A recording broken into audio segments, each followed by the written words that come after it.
Welcome back. વોરરૂમમાં આગળ વધીએ. કરોડોના ખર્ચે વિકાસ કામો થાય પરંતુ એનું લોકાર્પણ ન થાય. પ્રજાના હિત માટે જ્યારે ખુલ્લા મૂકવામાં જ ન આવે ત્યારે પ્રજા રાહ જોતી થઈ જાય છે.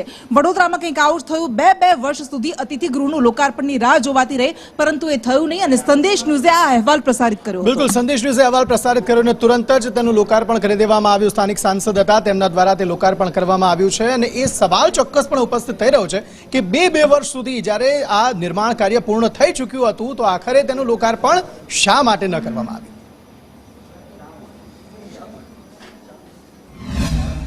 ખૂબ જ અદ્યતન સુવિધા સભર એક અતિથિ ગૃહ આજે મળવા જઈ રહ્યું છે. આજે એનું લોકાર્પણ પણ થવામાં આવ્યું છે.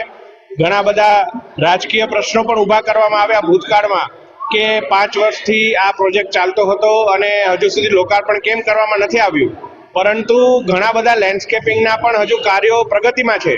ત્યારે સૌ પ્રથમ લગ્નની સિઝન સમયે લોકોને અંદરનો ભાગ વાપરવા મળે અને સારામાં સારી પાર્કિંગની સુવિધા મળે એ માટે થઈને આ વિસ્તારના લોકો માટે અત્યારે ખૂબ સુંદર પ્રકારનું અતિથિગૃહનું આજે લોકાર્પણ કરવામાં આવ્યું છે.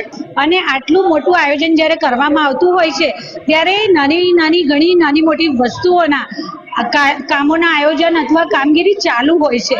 અને જ્યારે નૂતન વર્ષ સામે જ હતું તો નૂતન વર્ષના નવા પ્રભાતે અને સર્વપ્રથમ ઇનોગ્રેશન આપણે આ વોર્ડ નંબર 1 અને 2 ની લગભગ મધ્યમાં આવેલું એવું છે કે જેનો શુભ શરૂઆત વડોદરા મહાનગરપાલિકા દ્વારા આગામી સમયમાં અવનવા 272 કરોડ જેટલા કામોના ખાતમુહૂર્ત અને લોકાર્પણના કામોના આયોજનની જ્યારે પ્લાનિંગ થઈ રહ્યું છે ત્યારે અમે શુભ શરૂઆત આ વોર્ડ નંબર 1 અને 2 ની મધ્યમાં આવેલા એવા નિઝામપુરા અતિથિગૃહના નવીન નિર્માણ પામેલ આ બિલ્ડિંગનું આજે ઇનોગ્રેશન કરી